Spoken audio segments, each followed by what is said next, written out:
For over 2 years, the nation was preoccupied with something that turned out to be a hoax. Russian collusion with the Trump campaign in the last election. So how did it happen? Well, Fox News legal analyst Gregg Jarrett has been on top of this story from the very beginning, and his new book is called Witch Hunt, the story of the greatest mass delusion in American political history. Greg, welcome to WHO in Des Moines. Good morning. Hey, Jeff, good to be with you. Great to be with you. So, Greg, did what these folks do? First of all, let me do two questions here. Who was involved in this, and is what they did illegal? Yes, it was illegal. And I think we're going to find out a week from today when the Inspector General's report comes out. I think it'll be voluminous and damning.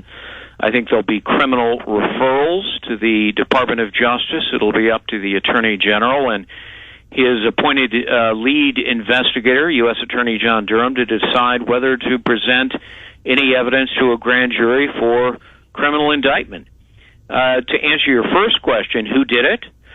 It was a group of powerful, unelected officials that created this Russia hoax, the greatest mass delusion in American political history. And I lay it all out in my book, and you will read about the insipid deceptions and malign acts of people like James Comey, Andrew McCabe, Peter Strzok, Lisa Page, and, former CIA Director John Brennan and former DNI James Clapper. Brennan was the instigator. Clapper was the hoax, was the leaker.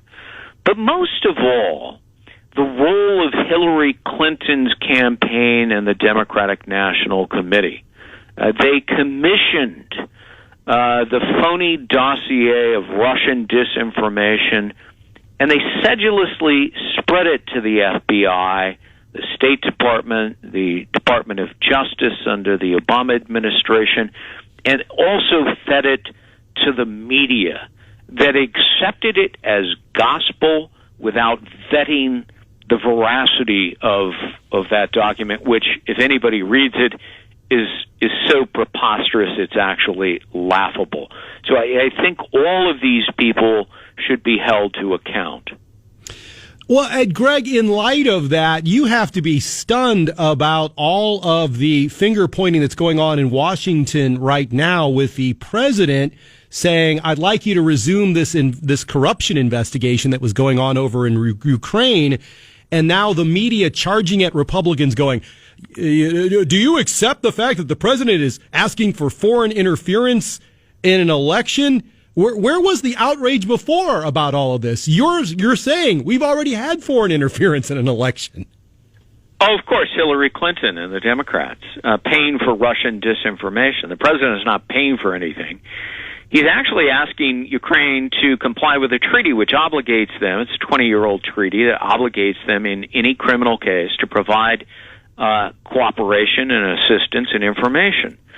We have offices all over the world in which FBI agents and prosecutors solicit and receive aid in corruption cases, financial impropriety cases. So this is not unusual. Previous presidents have asked for the same thing. It was actually our Attorney General, William Barr, who asked the president to make connections for him, introduce him to leaders in foreign nations, 5 in particular, to aid in his ongoing investigation. As for Joe Biden, they say, well, he was trying to hurt an opponent.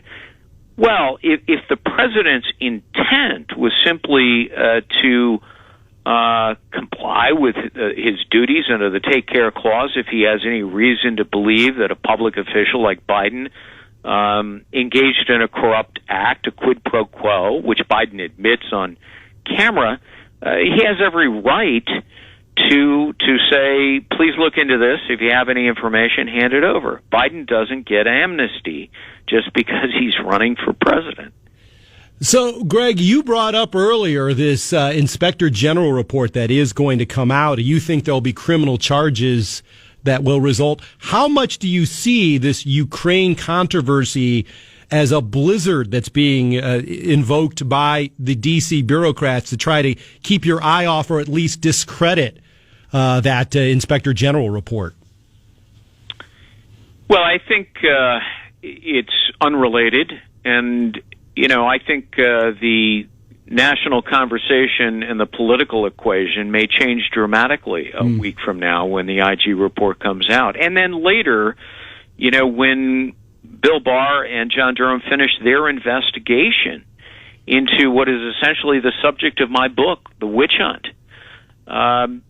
So it's too early to know how this will go. I think it's pretty obvious that Democrats, before they even read the transcript of the telephone conversation between Zelensky and Trump, announced their impeachment.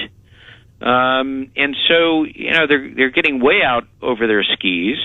The Department of Justice looked at the conversation, the official record of it, the criminal division, and unanimously concluded there's no crime here, which makes it very hard to argue it's an impeachable offense if there's no high crime and misdemeanor. So Democrats are now pivoting to the notion that, it's an abuse of power, which is a wonderfully amorphous phrase that has no fixed definition. This is precisely what the framers feared, that an opposing party would seek to remove a president based on political reasons or personal animus, which is why they made it exceedingly difficult to remove a president, 2/3 majority in the Senate. So a lot has to play out before we ever get there. The book is called Witch Hunt, the story of the greatest mass delusion in American political history. Gregg Jarrett, your author, I see that it's already a #1 bestseller. Greg, congratulations on that. Thank you for spending the time with me today. Hey, Jeff, my pleasure. Thank you.